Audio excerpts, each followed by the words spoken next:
Welcome everybody to the first installment of our Tribal Apocalypse series. This is Chris here with Poor Boy Gaming, and today I have a pretty exciting video I'd like to share with you guys. This will be the first in a series of episodes where one of the tournaments we're going to be following is a tournament called Tribal Apocalypse. Now, you may or may not be familiar with Tribal, but essentially it's just a format where your constraint for deck building is based primarily around having to play so many creatures of a particular tribe. So your common themes might be elves or goblin decks. Human decks are big. Um, but with Tribal Apocalypse, the format is actually set in Legacy. And so you can imagine this opens the door to some pretty strong staple cards from that era, like Force of Will, for instance. So the rules of Tribal Apocalypse are simple. Your deck has to have 20 creatures of any given tribe. And so, of course, what you do with your other 16 to 20 cards or however many, lands you decide to run, whatever deck you're doing, that's up to you. And as I had said, in the Legacy format, it's very strong. The second thing that's a little bit different than some of the other formats that we might be looking at is that there is no sideboard. Now, this might seem a little strange, but the more you play the format, the more it does begin to make sense. There are a lot of particular hosers out there, particular cards. Fortunately, things like Engineered Plague are banned in Tribal, but there are still a lot of ways to hose your opponent.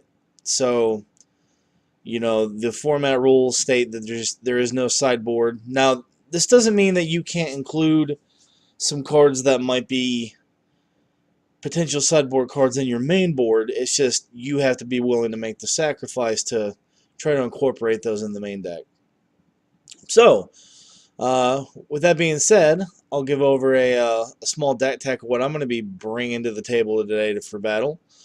I've been playing this deck a little bit. I'll be the first one to confess that I do not have an endless supply of Magic cards on Magic Online. I am a bit constrained by a budget. That being said, I play in these little tournaments. I scrape together some meager winnings, and after a while, I'm able to kind of increase on my collection, and I think that's the way most true casual gamers on here have to do it. But this is a pretty exciting deck. So, as you can see, I've got 4 copies of Living End, so we know that the deck's going to hinge around a Living End strategy. Now, Living End, not typically as strong in the Legacy format. However, in Tribal, as you can imagine, it does gain a little bit more strength. There is a little bit less card space to deal with the problems, and there isn't a sideboard to necessarily address the issue. So it does position itself pretty well within the format. Of course, we've got 4 Violent Outburst, 4 Demonic Dread, and recent addition of Beast Within, which is pretty nice when you see things like Ensnaring Bridge hit the battlefield, because without a sideboard, again, we can't beat something like an Ensnaring Bridge. So Beast Within is a recent addition that kind of helps us. We might normally have Beast Within more on the sideboard, but again, we've decided ourselves to kind of make the decision to give up some cycle space in order to try to jam those Beasts Within, so we have some answers to some things like Rest in Peace that some of these decks run, and Ensnaring Bridge and other things that we just can't beat. We have 4 Lurching Rot Beast, which is a nice new addition from Hour of Devastation. Of course, four copies of Street Wraith, which are just very powerful in the deck. We have a single copy of Horror of the Broken Lands.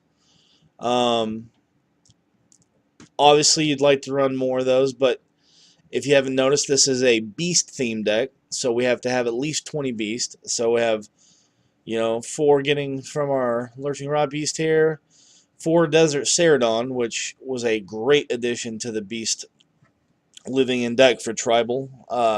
Nice 1 mana cycler at 6/4 power. Very, very good here.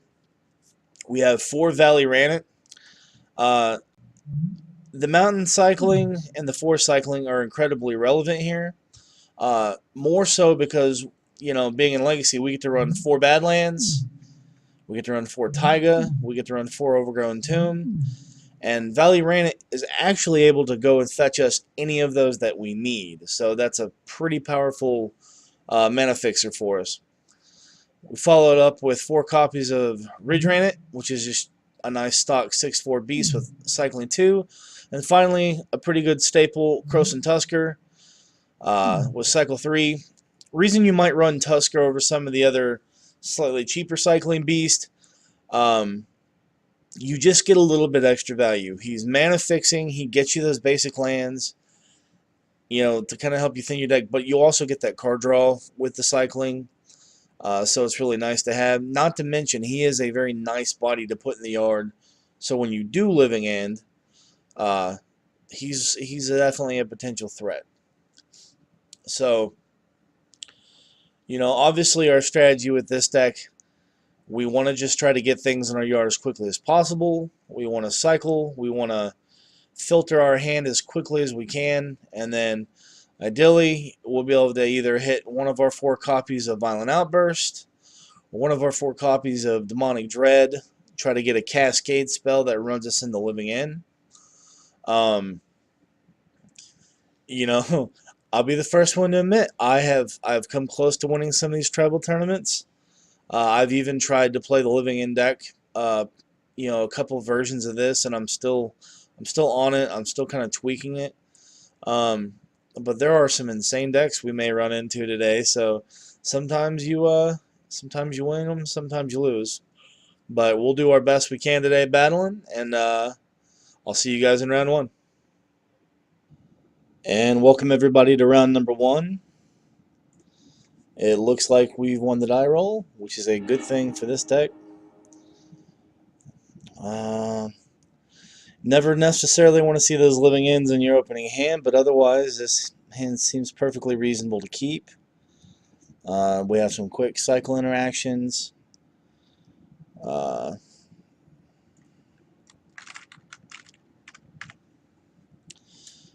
I will say this, the opponents in this league are very, very good players. So Silcanalis, my current opponent, is one of the better ones.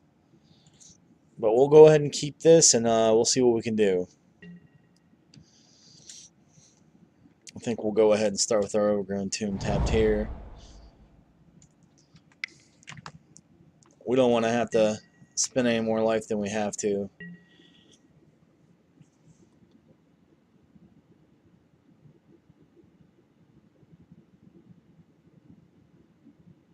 Let's see what he's on.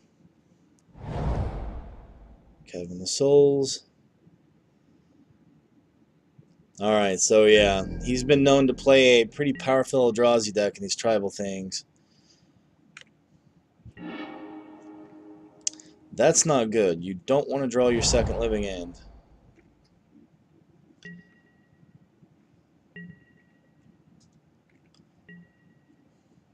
I hesitated to play that Street Wraith. I don't want to give him a reason to just drop Chalice of the Void on 0. He may do it anyway.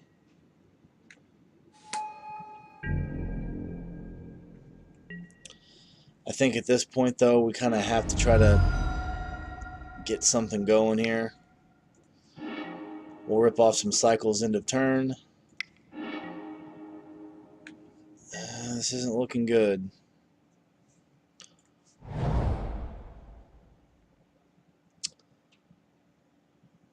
Guess we'll wait on this.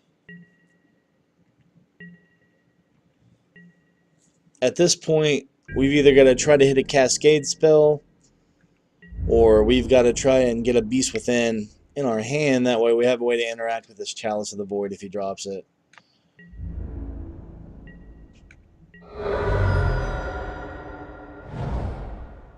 Ooh, Wasteland's rough. As long as transfers into a peace spell that will cost less than 3 mana. Alright, that's reasonable. Alright. Let's go ahead and respond. Let's go ahead and cycle this. Go and cycle our Street Wraith. And let's go ahead and mountain cycle our Valley Ranet. Let's go get a Badlands.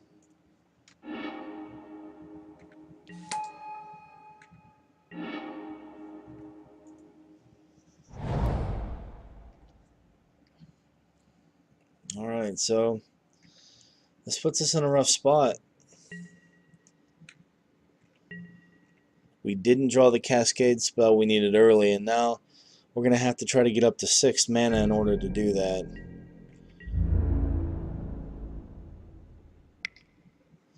And of course, with him having a Wasteland, that's going to be easier said than done.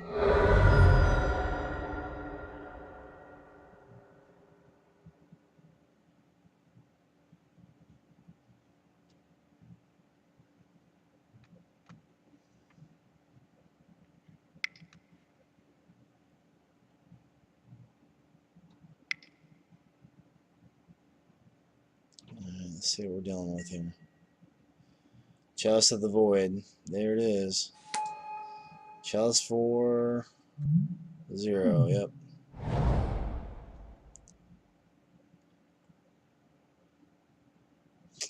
So this is just an incredibly bad matchup for us.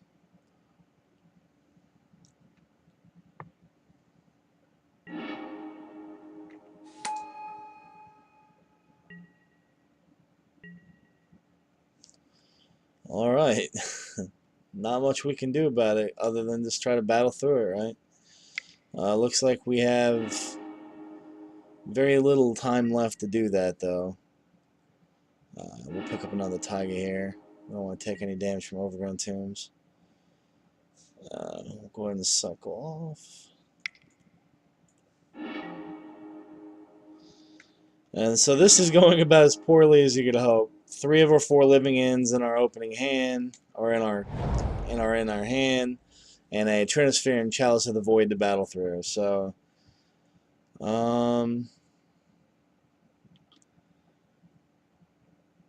yeah, there's no way. We need 3 cards to get out of this. So, we'll go and move on to the next game.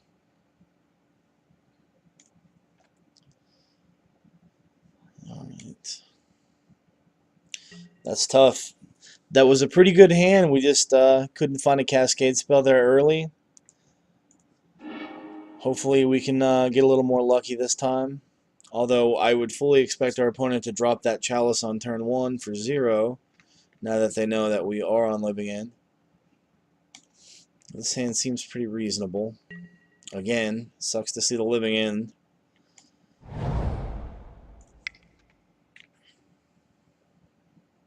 But this isn't too bad.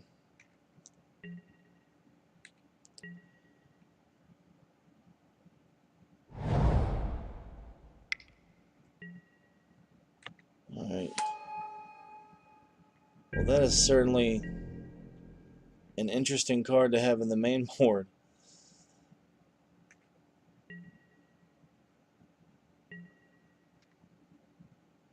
Huh.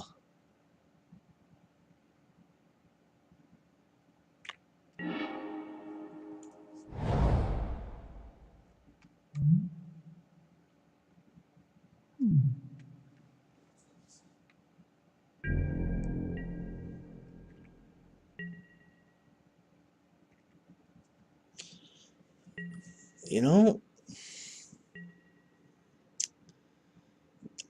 this is going to be an awkward match for us.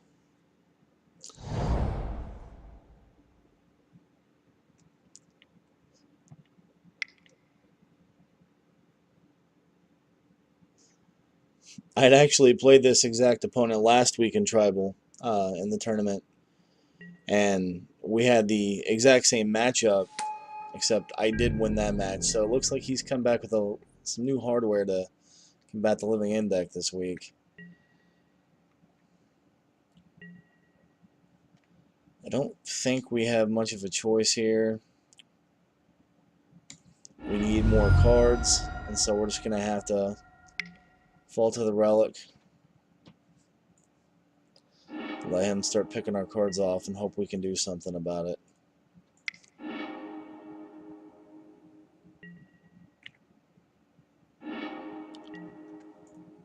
Alright.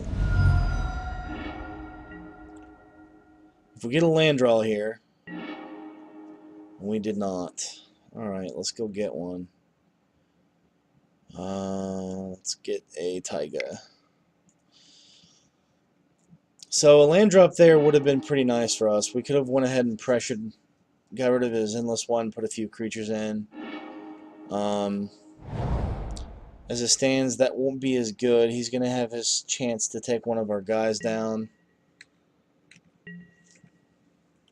If he doesn't draw Wasteland here or drops Chalice, we might still stand a chance in this game, though.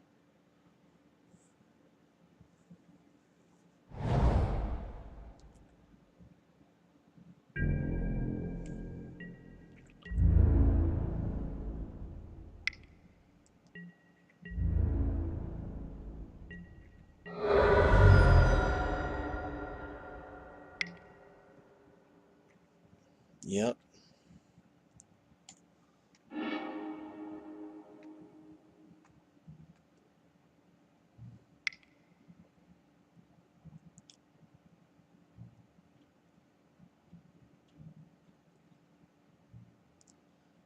At this point, I think we may just want a Demonic Dread just to try to get the Wrath effect off, even if he is going to clear the graveyard.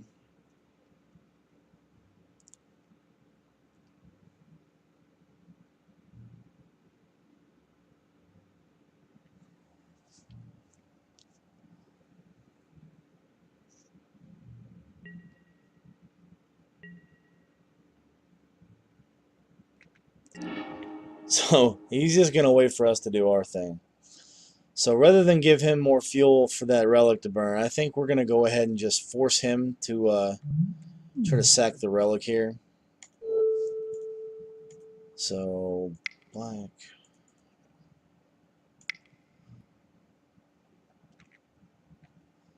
And let's see if we get a play out of him. If we can get him to pre-sack the relic, we don't necessarily have to cast our Living End here.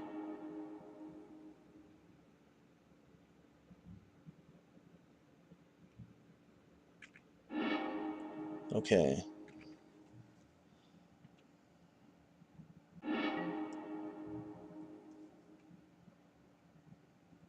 I think it might...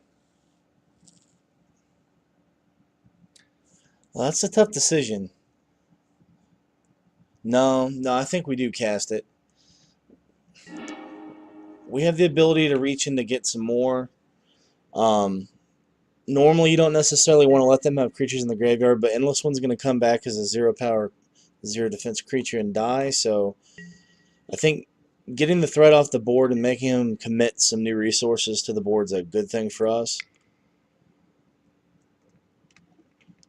He's likely going to just try to put some defense down, maybe.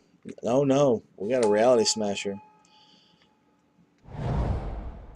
And a Wasteland. Them's rough beats. Alright. So it looks like we have...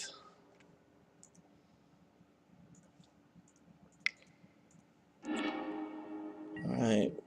We'll go get our Taiga here. Good lord, this is a beating, huh? Alright. Well, if he drops another Reality Smasher, that's just it. If he doesn't have another haste threat, we can take one more shot from the Reality Smasher. But if he does something like Trinisphere here or Chalice, Wasteland, really, he's got a lot of live outs that just beat us. Mishra's Factory would normally do it. Can't do it this turn, however, which is a great thing for us. Okay. Oh, I completely punted there. I was too busy talking and I didn't cycle that Desert Ceradon, so that's going to probably end up costing me.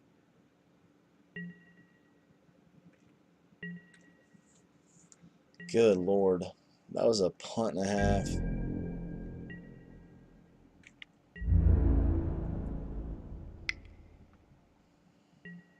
Alright, well, we got to pull the trigger on this thing.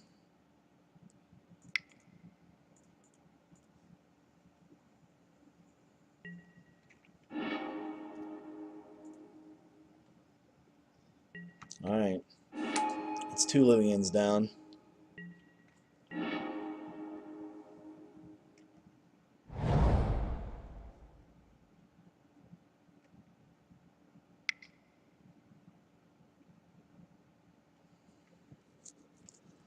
Man. Yeah, that was a serious punt on my part. I should have 2 threats on the field right now.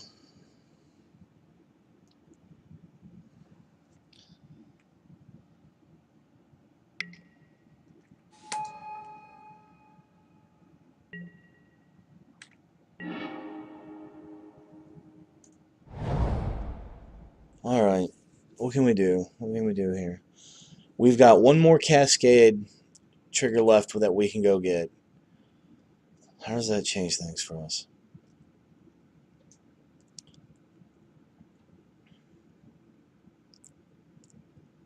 I don't think we're going to get him to overcommit. So I don't think we're going to be lucky enough for him to try to come up with that Mishra's Factory. Man, he would have. If I had the Desert Ceradon here, he'd have to. That is... Man, that's rough. That's my fault. Alright. I think we pass here, and I don't think we can beat letting him get a Reality Smasher back. I think if we attack here, we're just letting him know 100% for sure that we have the Cascade card. So we're going to hold up a block here. Maybe he'll think it's something else. He did see Beast Within before last week, so maybe he'll think we're holding one up for the removal.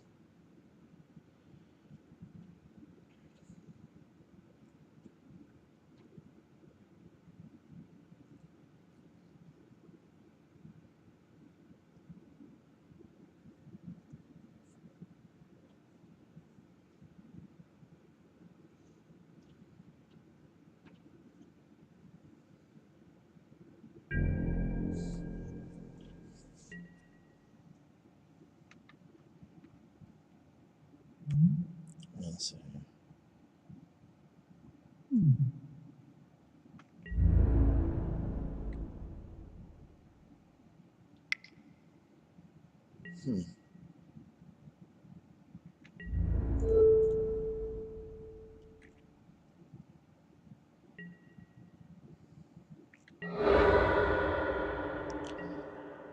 Alright, well, that's interesting.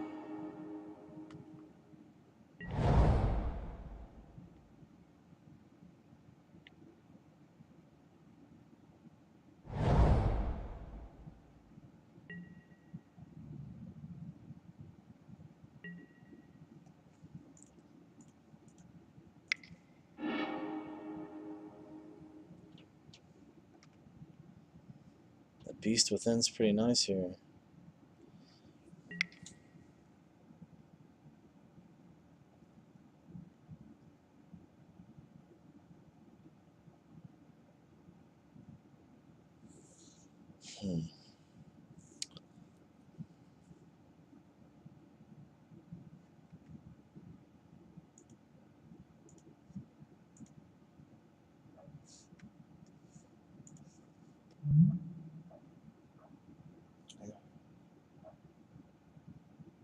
Oh, damn. Yeah, we're going to have to deal with this right now, huh?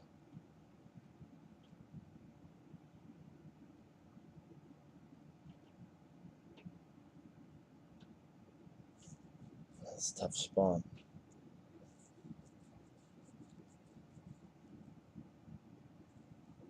Alright, we've got 1, 2... 2 guys in the yard. beast within that. We need a violent outburst now. I almost punted again there, tapping out before I violent outbursted.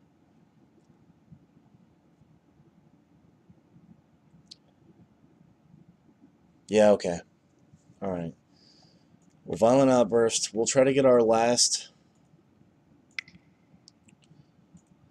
living end to sweep the board here for us, and then we'll try to hold that beast within up to give us an advantage, get rid of that reality smasher. We'll probably just ditch our other living end.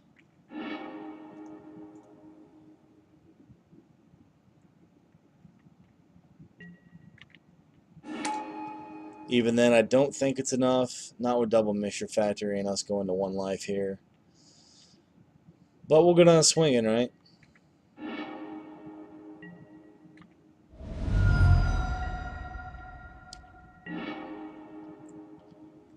Oh, second beast within. Pretty good if we had more mana.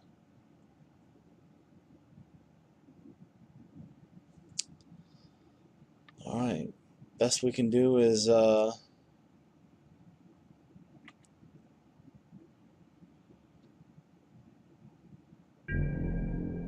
Goodness gracious. we are just pretty much done on a lot of angles here. Like, we could have threatened to swing there, but I mean, he would have just, I think, taken it and gone to 8. We could have, of course, put him at 6, but I mean, that's inconsequential when we're at 1, and he's looking to barrel down on us. The question here is if he's coming in with those Mixture Factories or not. Alright. If he commits them both, I don't think we can win. But he didn't commit both.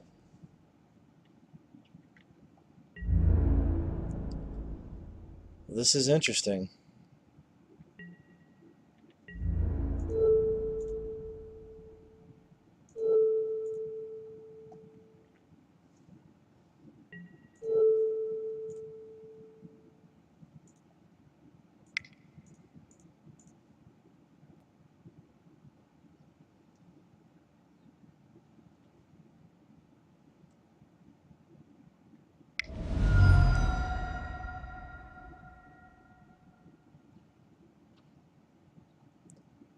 And if he has something... Oh, okay, he's just going to make sure that factory trades. Good play.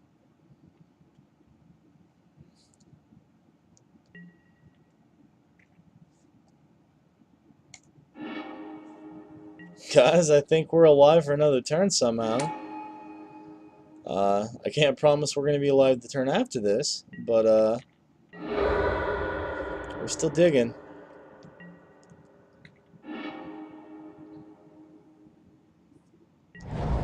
Ugh, bad breaking.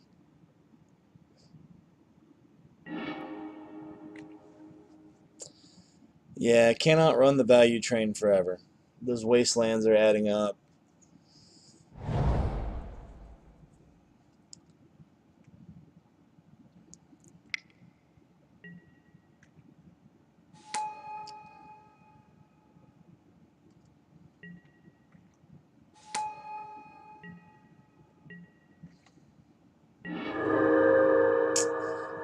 Yeah.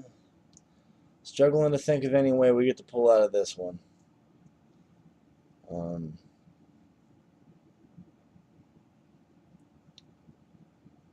We can't get anything else into play. We could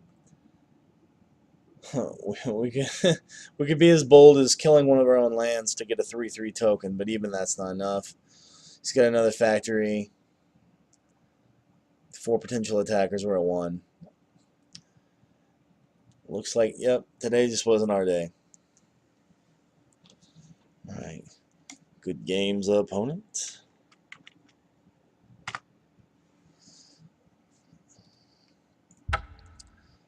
Alright. Fell short that match, but we'll see you guys in round 2. Hopefully we can pick up a win there. Hello everyone, welcome to round number 2. Looks like we got the die roll win on this one.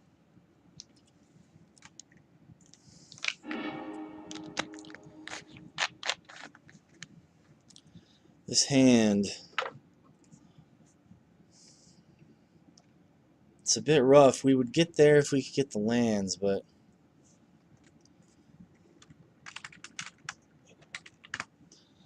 I don't know that we can chance this. If that was a swamp and we had a little more reach, maybe. We're going to ship this back. And that's not even playable. Oh.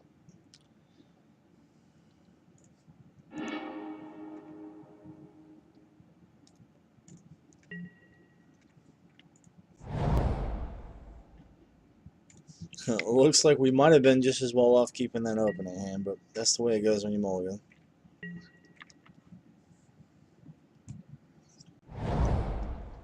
So I had a chance to catch some of my opponent's last match, and if he's playing what I think he's playing, he had a pretty sweet, of all things, style of deck going. Ah, good land. That's what I needed. The living in isn't. I do tend to have the worst luck in the universe drawing on my living ends.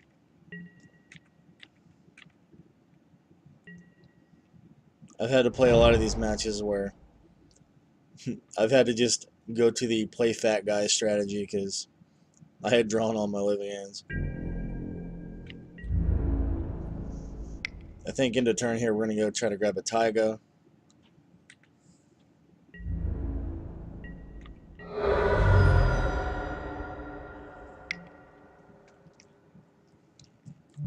Okay. Okay. Yep, so he is on Thalids, or I guess Fungus would be the correct name of the tribe. Let's go grab our Taiga. Oh, guess I didn't tap that.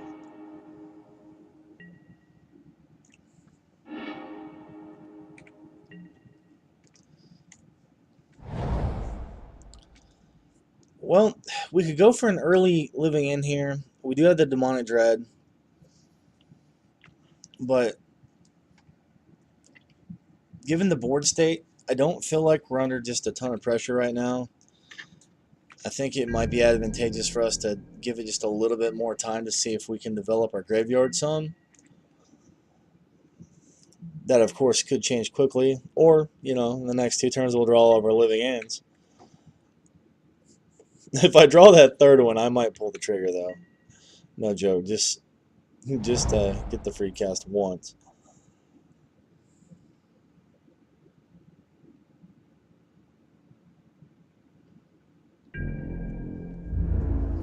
Looks like we'll...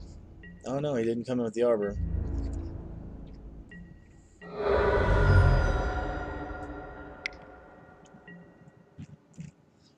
Okay, so this might change things. This might be worth actually going for now.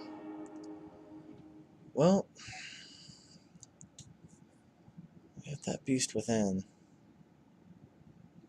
It's player lane here. Okay, so what does he put us at? If we take out this Savannah, we give him a 3/3. That's 7, 8, 9 damage.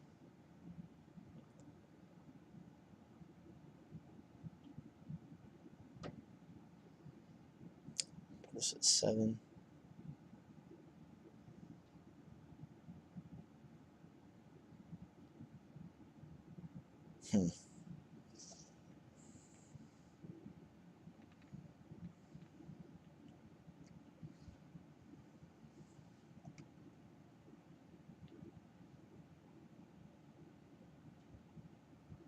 I think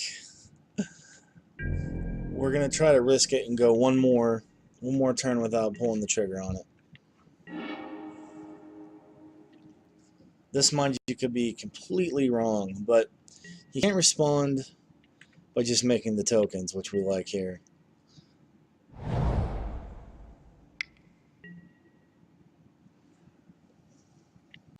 And we are going to get a bit more value out of this. However, it doesn't look like killing the Savannah is going to be... Actually, yeah. Yeah, looking at it now, we get to take out that Dryad Arbor. So if we're willing to just eat the damage here, we can. What was that?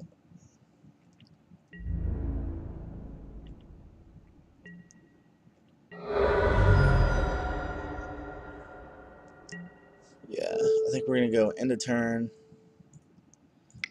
We're gonna take that land out. Get a little more bang for our buck when we do finally go for this Cascade.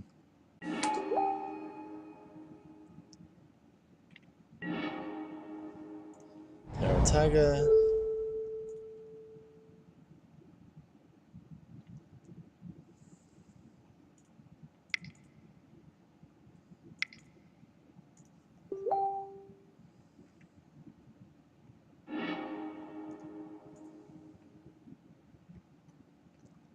Okay.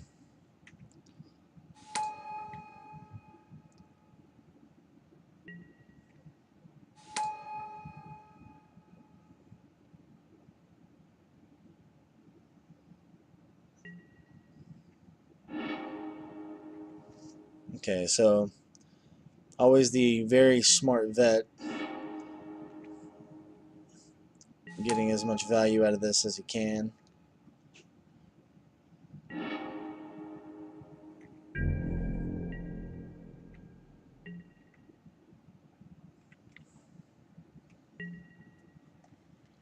There's a pretty heads up play by the opponent to get some value back. Hopefully the Beast Within on the Savannah will set him back just enough to slow him down a little bit.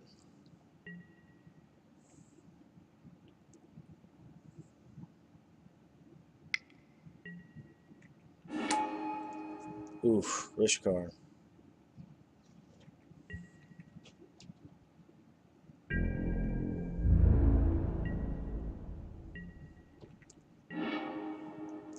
Well, we are certainly still under the gun here.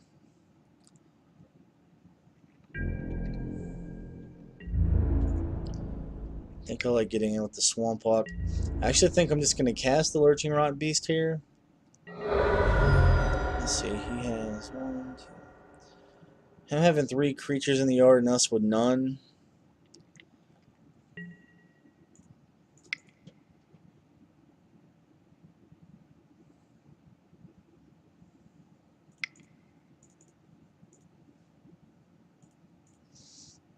It looks like the best we can hope to do is just try to force some damage in with the 4-2 before he gets his Death Spore Thallid back online.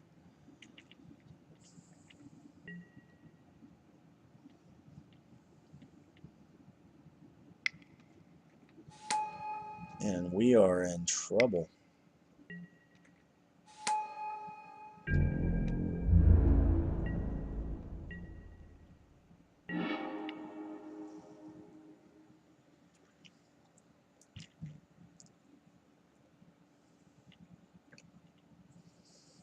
I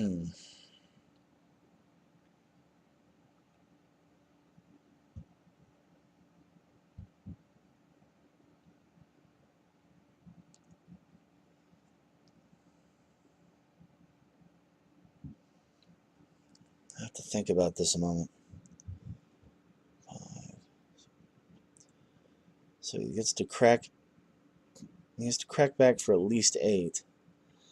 So just swinging all out, probably not good here.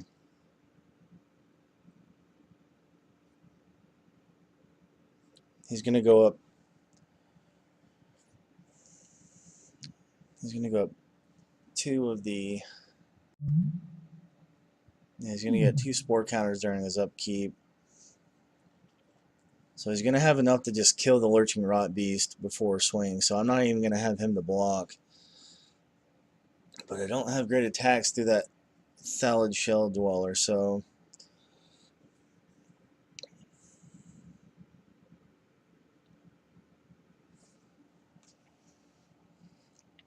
I think we'll go ahead and pass the turn to our opponent here. And we'll start looking to try and cycle some things to the yard and get Another Living End cast online worth something.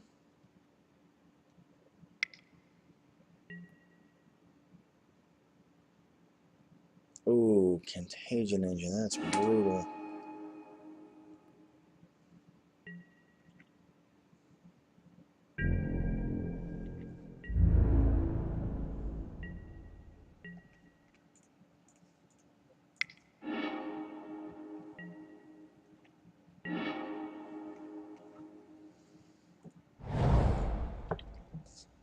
Well,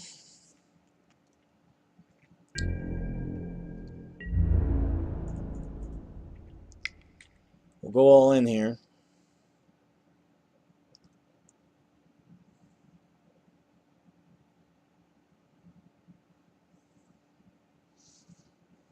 We're kind of tipping our hand at this point, but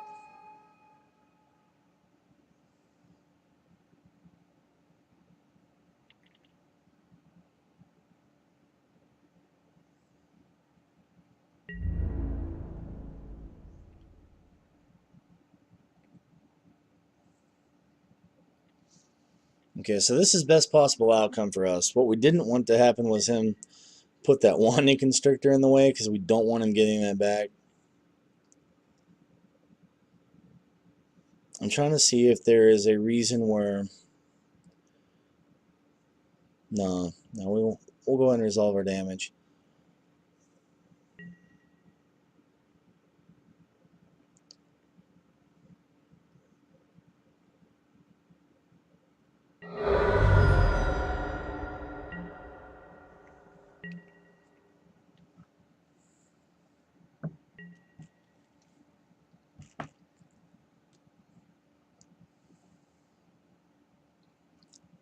Okay, so with this trigger on the stack, I'm going to go ahead and hit it now. I don't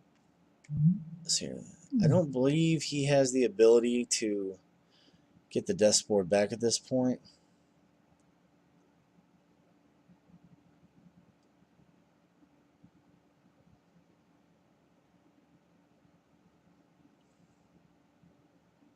It doesn't leave us in a good spot, though, does it?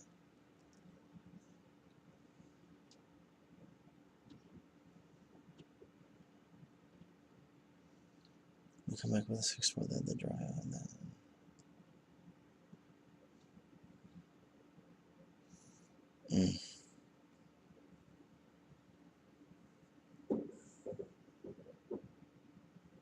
It's a bit of a rough spot.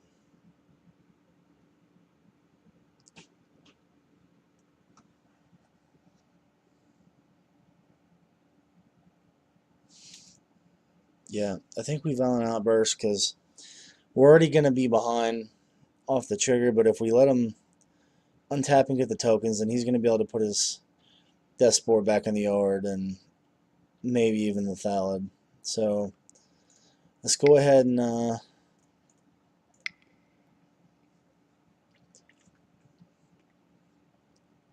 go and get the cast trigger here.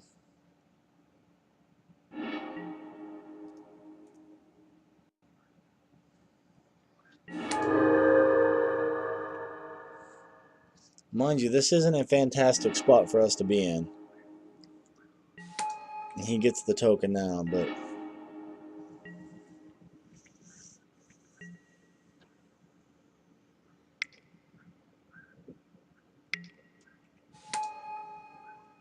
oh, that's brutal.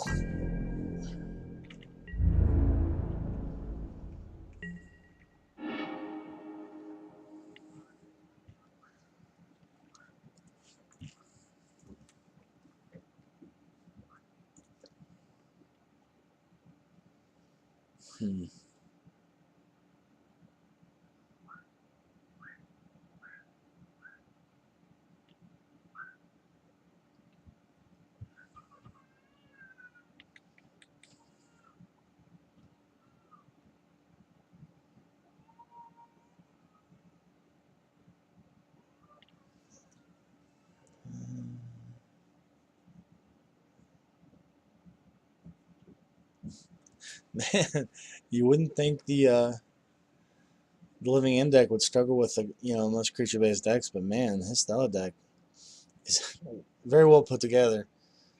It's definitely presenting some problems here.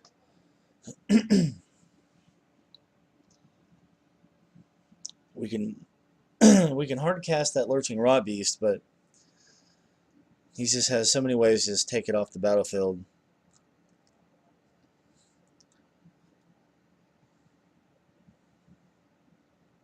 It's not really costing him any resources to do it either.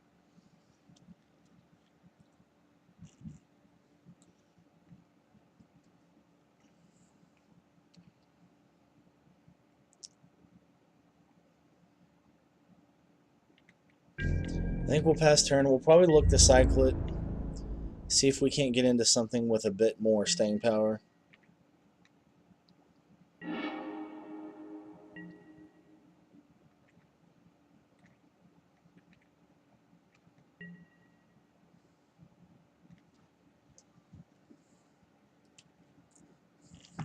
Another line, we could have played the Living End on suspend there, but it seems like he's getting the better end of that exchange than we are right now, which is not where we want to be.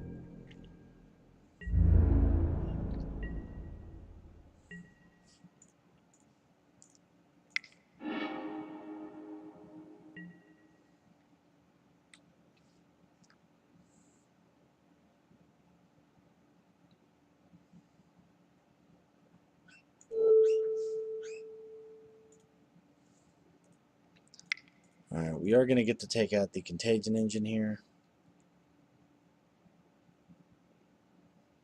Or maybe...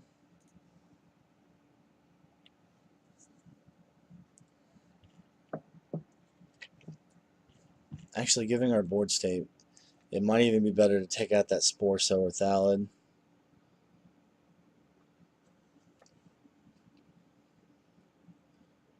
It's bad for us on both fronts here, but we might at least have... We might gain more draws by taking out the bigger creature here. That could very easily be wrong.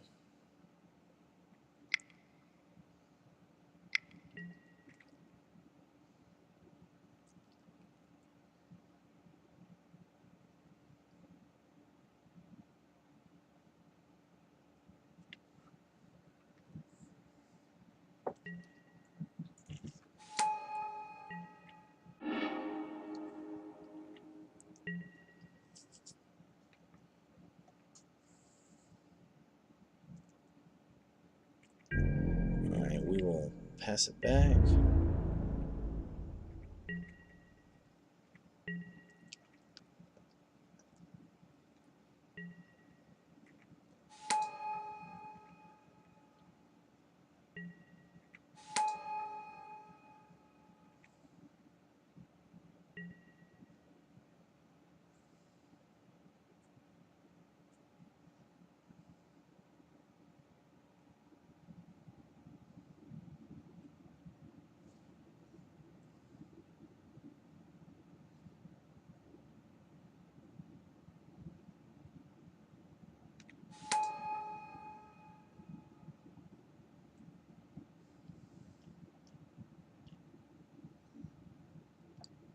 Question now is, do we kill Contagion Engine?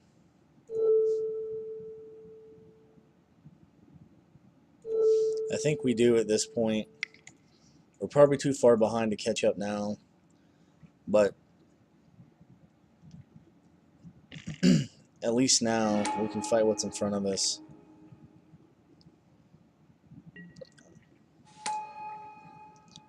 I believe he's just got a bit too much.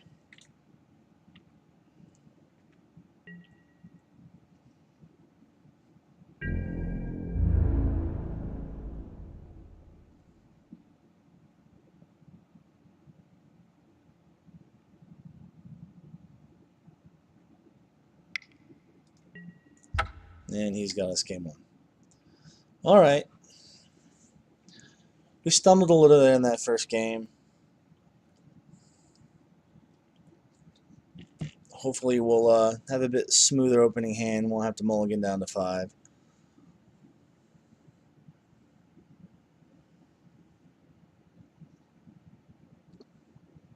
His deck is pretty sweet, though.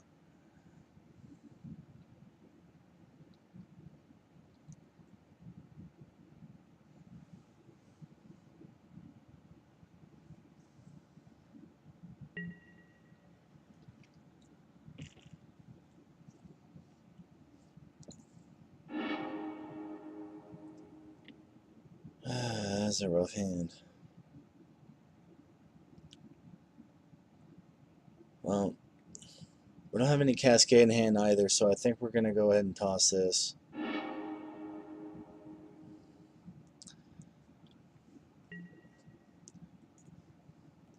We'll keep, reluctantly. Beast Within. Not really what we're looking for right now.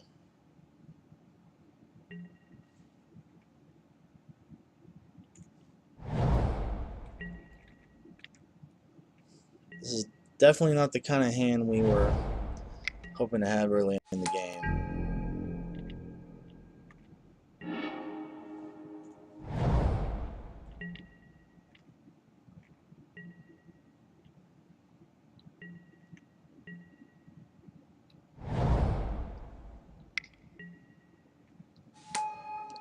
With any luck, we'll cycle into some guys we can get into the yard.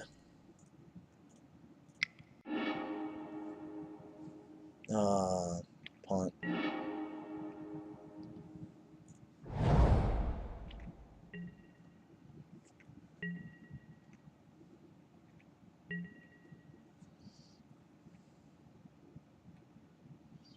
We'll probably cycle the Rot Beast and the Ranate here.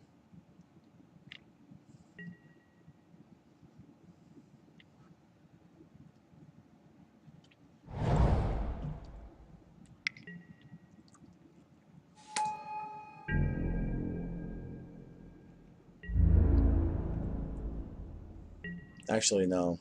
We'll go ahead and cycle the Tusker.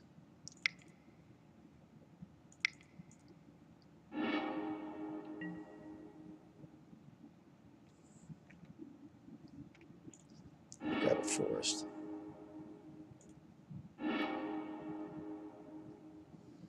All right.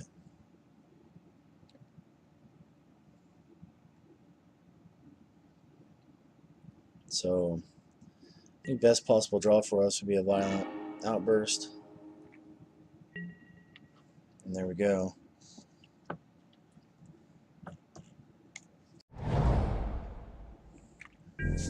Again, he's not putting a ton of pressure on us. So I think we'll give it just a little bit longer. I think if you played the Deathspore Thallid, we might trigger in response.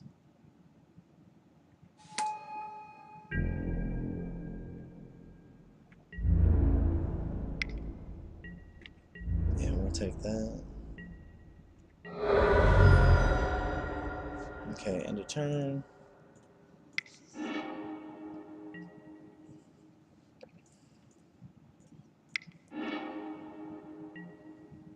Alright, so we're kind of doing it now.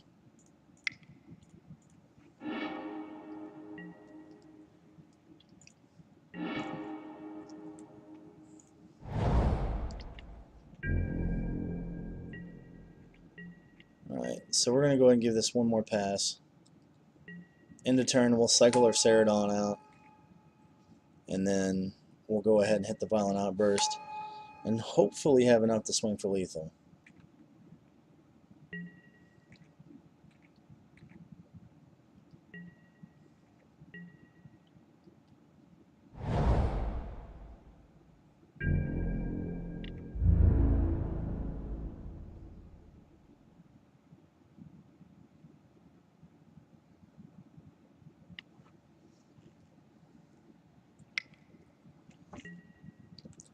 Now we're going to go ahead and take this. We could Violent Outburst now and negate the damage, but I want to give him the opportunity to play every possible card out of his hand. He didn't there, but that seems okay still.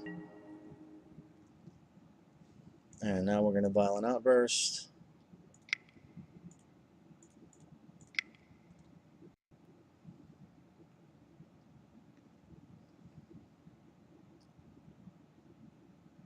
I'll probably draw some cards here.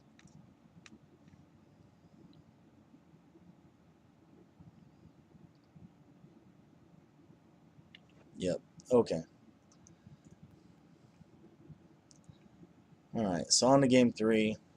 That was definitely more along the lines of what we're looking for. Just a nice quick early influx of cycle creatures and nice cascade spell to kind of overrun the board there. Alright, so this hand seems pretty good. This is probably the best hand we've had today. Street Wraith makes us very good as we get a couple early guys down. And we've already got the Cascade, and we didn't draw Living End in our hand, so that's good.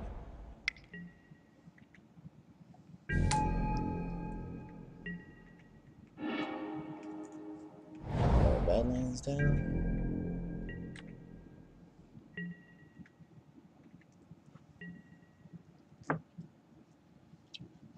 Now I like being able to cycle both Street Wraiths at the end of turn here with black and red mana up. It does let us cycle our Ceradon or our Rot Beast if we draw into one of those off the cycles.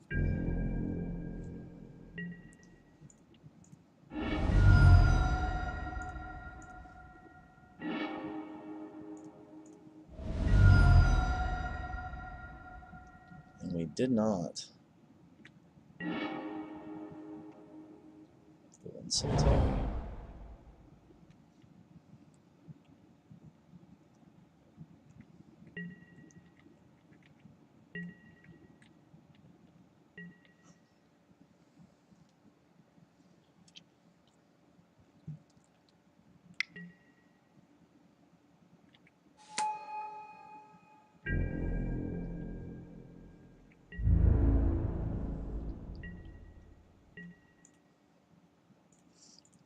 We'll go ahead and get a Taiga here.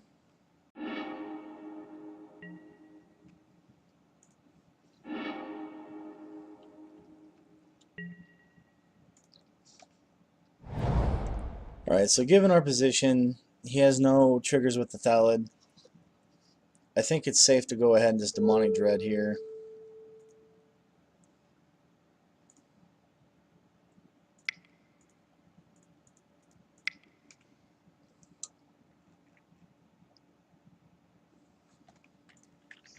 And that was enough to get the concession.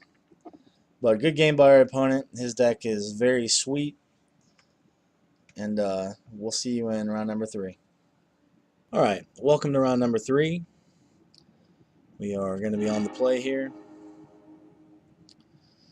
That's not the best hand.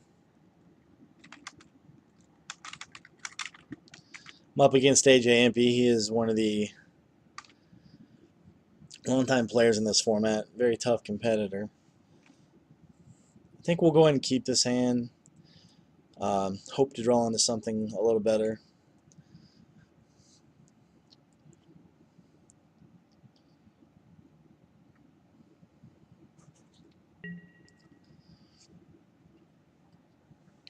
I think we'll go ahead, given our land count, we'll go ahead and just lead with Badlands here.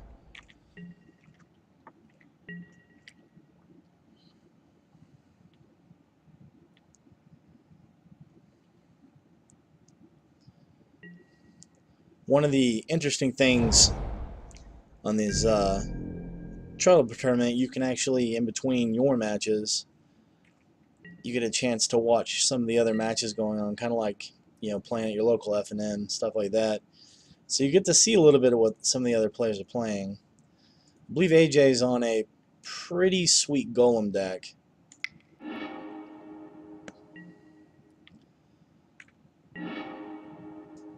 Alright. Since we don't have a backup, well, we could end up drawing another one, though. I think we'll go ahead and just play a second Badlands here past the turn.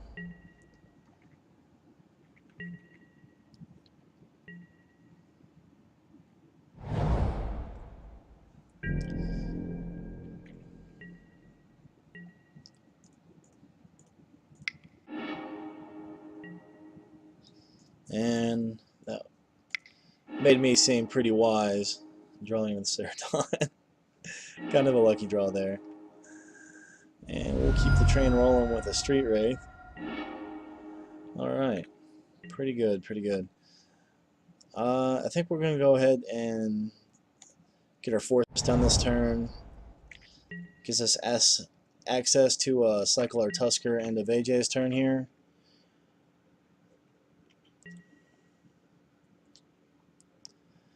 The Demonic Dread, not the best card in our hand in terms of Cascade. We don't have any current targets. With any luck, AJ will give us something to point that at. That was not the one we were hoping for, but I think it'll probably be okay. My biggest concern is that we're going to run into an All Is Dust, which is likely to occur, but I don't think we're in a position to play around it.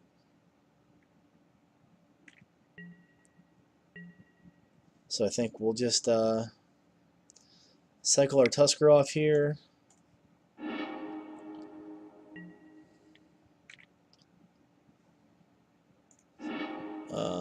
Let's go and get, I guess we'll get our Mountain. Doesn't really matter here. Okay, so the Violent Outburst is a great pickup there. We can Demonic Dread, and then in the event we do run into the problematic All Is Dust, we have a follow-up of Violent Outburst. So I think we're going to go ahead and just try to pull the trigger on this now. With any luck, he does have the All Is Dust, and we can get that out of his hand. If he doesn't have it, we're in pretty good shape here. We have a strong board. Oh, good lord. That's a punt. I calculated for the 1 mana on the Cascade spell, but I didn't think about it. Yep.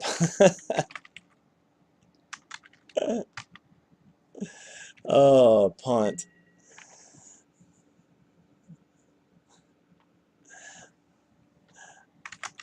I was not thinking far enough ahead.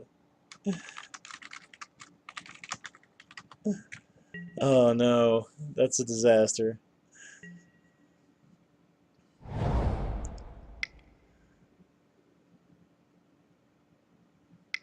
Oh my goodness. Oh goodness. Okay, so yeah, that was a pretty bad punt on my part. Hopefully we can come back from that.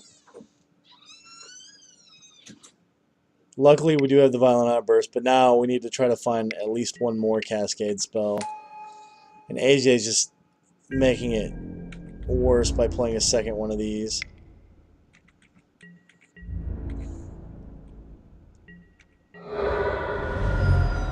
Oh my goodness. Oh goodness. Alright. Alright. Let's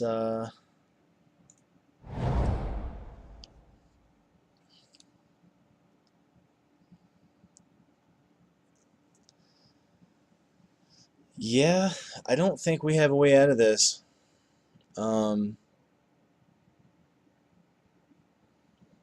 Yeah, we weren't going to be able to do it last turn, even if we didn't punt in this turn. With the second Lodestone Golem, it looks like it wasn't going to matter. We weren't going to be able to resolve it. We can cycle Street Wraith here and hope for a Beast Within. That might buy us 1 turn, so I think that's our play here. Beast Within buys us a turn. Demonic Dread does not. So we'll go ahead and do the courtesy of letting our opponent finish us off here. But yeah, double Lodestone Golem was just enough to break our back there.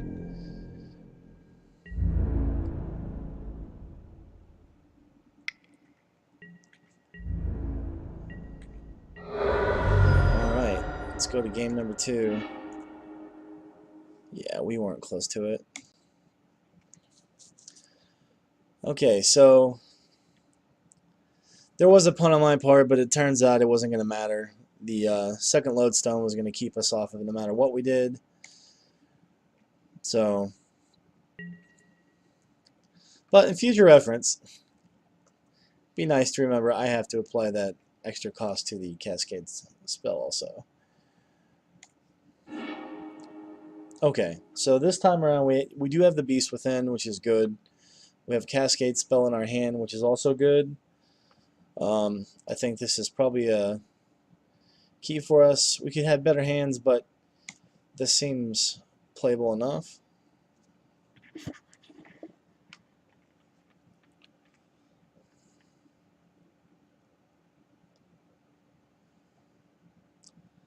I think this time we will go ahead and play Overgrown Tomb and pay the 2 life to have the Rot Beast cycle open for end of his turn.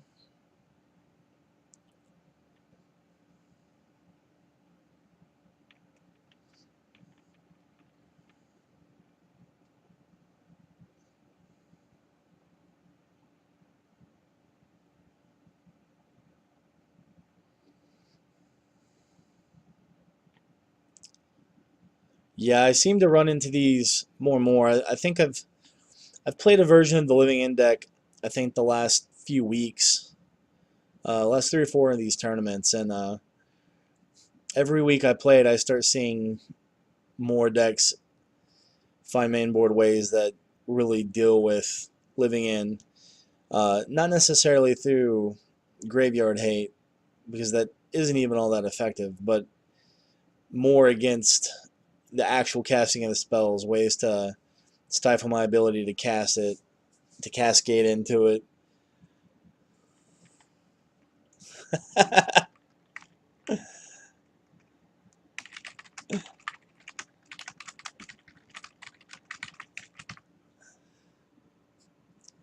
It is a good sport.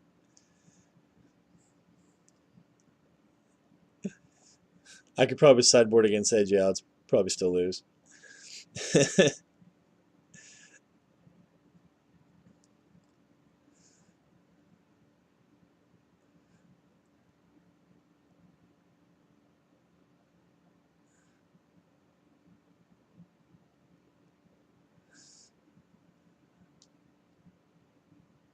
But yeah, the metagame, a lot of the decks have started playing mainboard ways that kind of stifle my ability to to either win with Living End or have found ways. And Snaring Bridge isn't really any evolution of the meta. It's just a tough card to beat, anyways. But that's where I've started playing Beast Within main board so that I have my own way to interact with the opponent when they do things like that. Hopefully this time, if he plays the Lodestone, we'll have the Beast Within ready to get rid of it. We didn't get to see enough game 1 to know whether or not he's playing All His Dust. I suspect he probably is. A lot of these Cloud Post decks do run it. Uh-oh.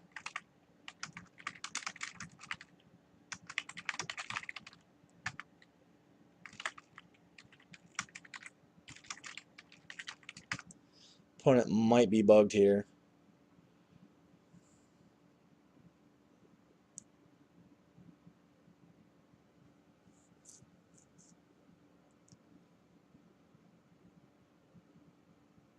Oh, okay, his comment makes a little bit more sense now. I think he thought I was still in the sideboard. Looks like he's stuck there. Yeah, again, we don't get sideboards for Tribal Apocalypse. Looks like he's going to reboot real quick.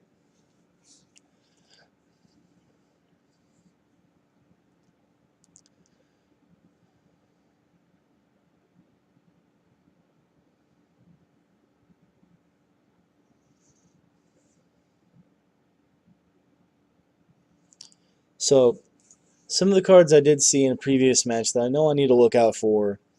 Um,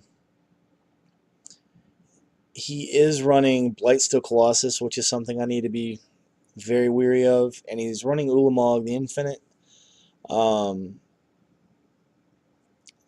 permanent destruction isn't as scary, but that's a difficult creature to attack through. Especially if I'm trying to go for a faster Living End where maybe I'm only getting 2 or 3 creatures into the field. So this is going to be one of those things where, oh, and not to mention Beast Within doesn't deal with the Ulamog that he's running. So this is going to be one of those things where I need to kind of hope that I hit a nice pocket of cycling creatures and hopefully have the ability to just overrun his board. I think that if we're not able to do that, we're probably going to fall short in this second game.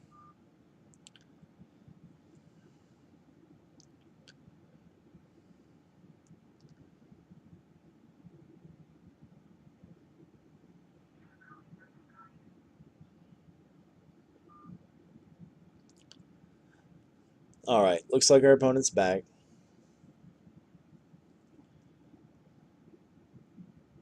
See if that fixed the problem for him.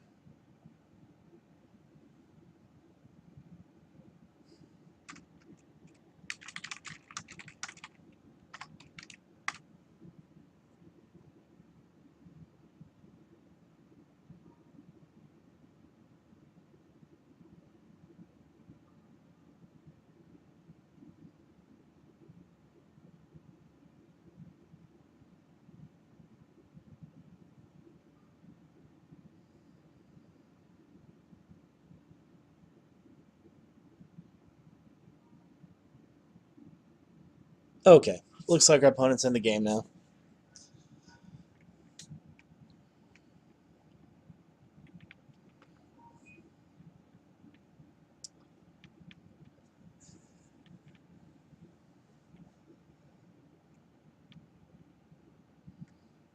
Alright, he's on a mulligan to 6. Alright, so he's going to keep. And topping the card. Alright, so sleeve with Overgrown Tomb here. And ship the turn over.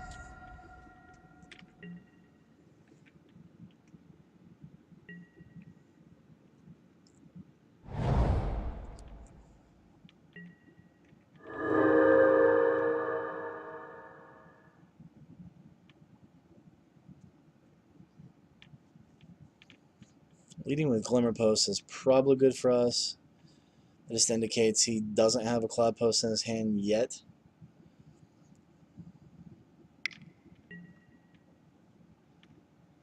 And Grafdigger's Cage.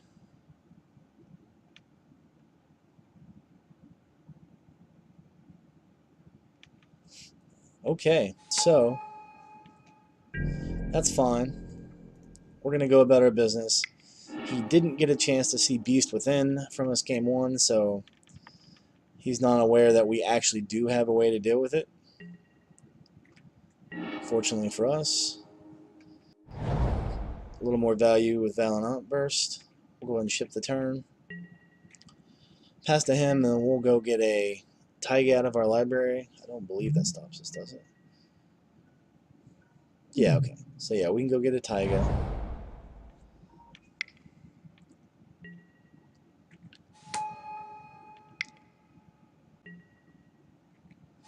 Okay, so he is going to have his Cloud Post online pretty soon.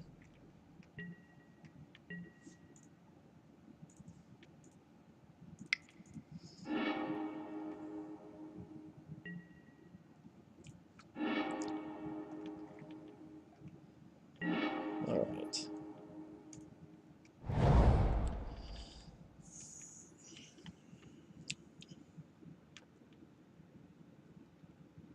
So it is an interesting call. The Candelabra would be a perfectly relevant target for us to try to Beast Within here.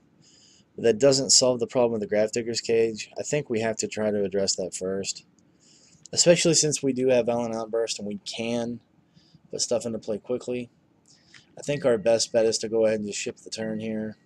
Would have been nice to have a little bit more cycling, but I think we ship the turn, put the pressure on AJ.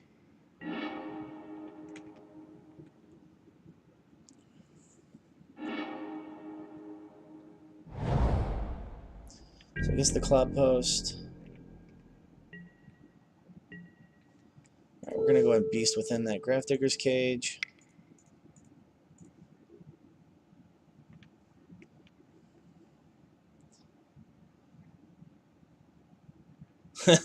Neat. Okay.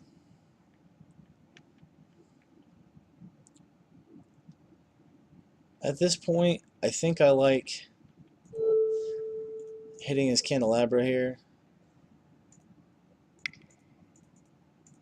I realize this is incredibly risky because if he hits another Grafdigger's Cage, I am, yeah.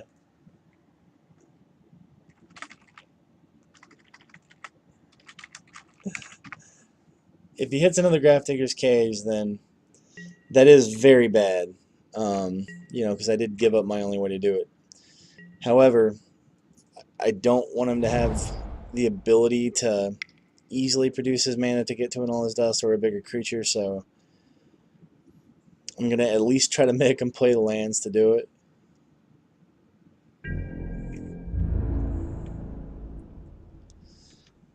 We do get to take a bit of damage here, courtesy of our Beast Withins.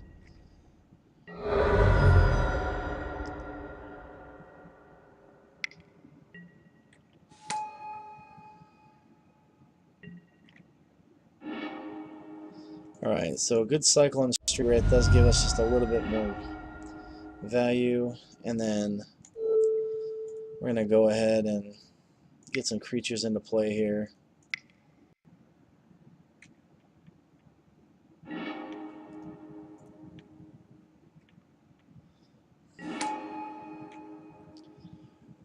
Alright, so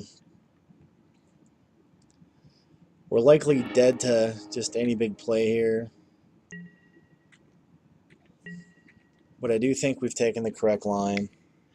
He's going to have a whole lot of mana, though, after getting this map cracked.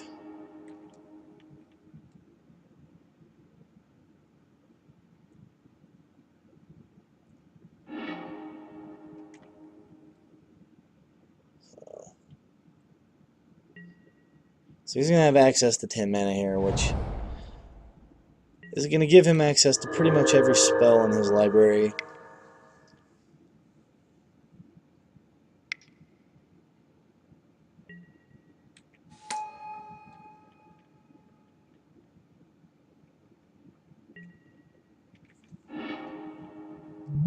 So,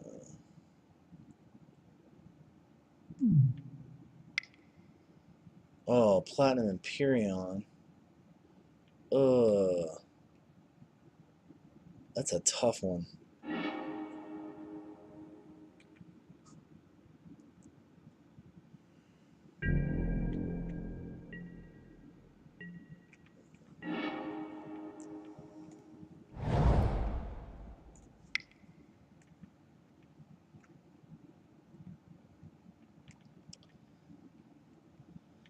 Alright. Let's see here. Kind of on the back foot.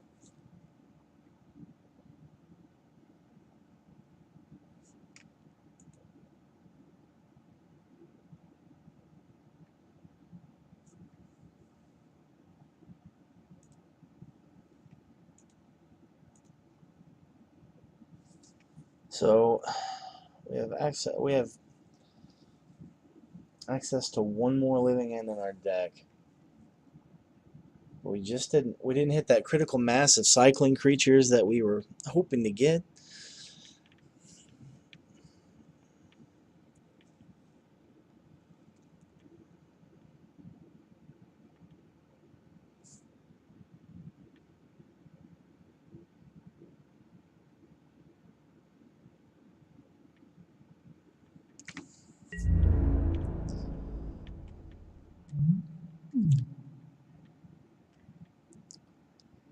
At this point, I think we'll just swing at him. I think we're willing to trade the 4-2 with this 3-3.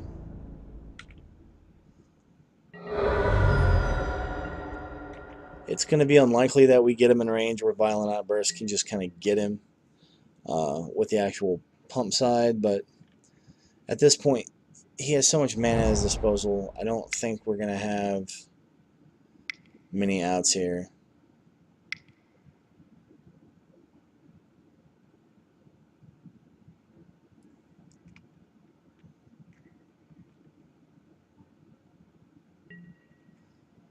Platinum Empyrean is just is ridiculous. Good lord. Sundering Titan. Oh lord. Okay. Okay.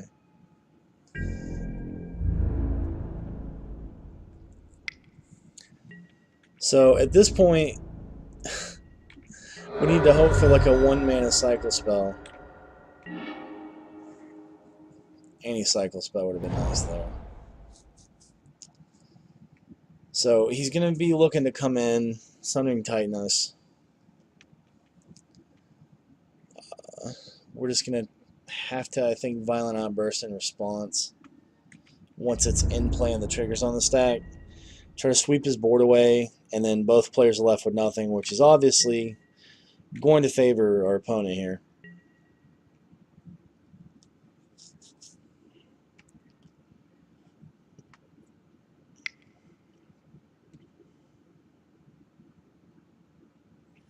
Like, we would have liked to have played Living in there, at least get it on suspend maybe, but we just have to hold the mana up for Violent Outburst here.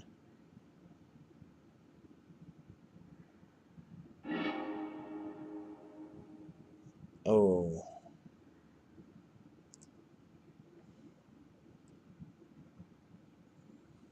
Nah. I mean, we would rather that have gone to the yard. Wow, Karn too. We're just getting torn to pieces here. Alright, turn. So he's looking to give us just nothing on the end of this.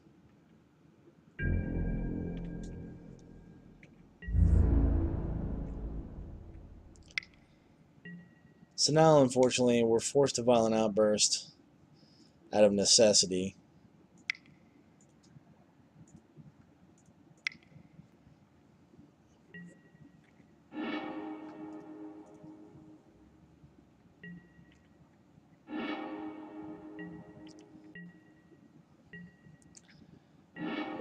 When you're playing Living In and you don't get your creatures back, you're probably losing the game.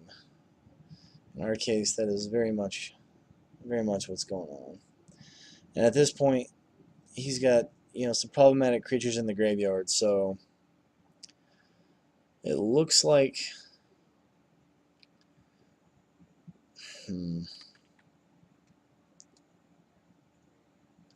looks like at this point the only thing we can do is try to ramp our mana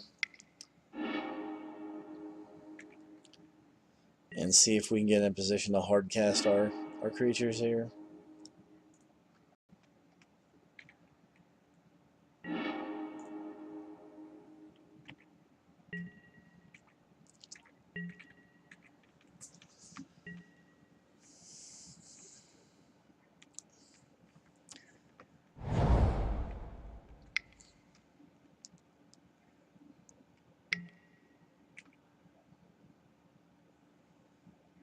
Yeah, this is typically a pretty...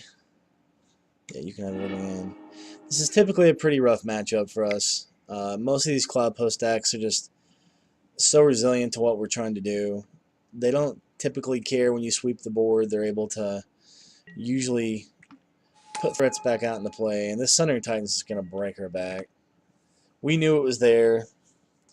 There's just not much we could do around it. Looks like he's going to be trying to take us off as much green as he can.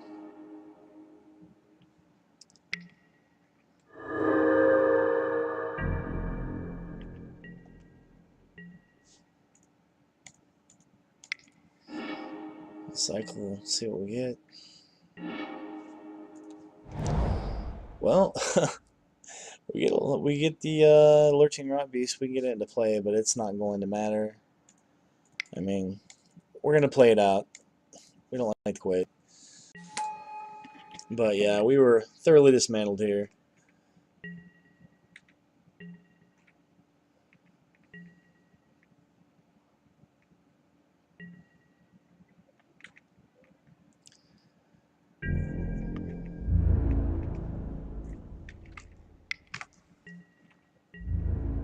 And that is all she wrote. Well, that was some tough beats, but that's the way it goes. You win some, you lose some on these. But hopefully that gave you a little bit of a peek into Tribal Apocalypse. I'm going to be leaving a link in the description below with link to Gatherling, where if you're interested in playing in some of these tournaments, it's a free tournament to play in. There's prize support. It's a lot of fun. Gatherling hosts a lot of other tournaments I'll be covering.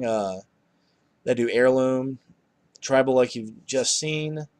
They have Pauper tournaments and Penny Dreadful. So we'll be covering some of those formats in the coming episodes, and hopefully I'll see some of y'all there. And until next time, take it easy.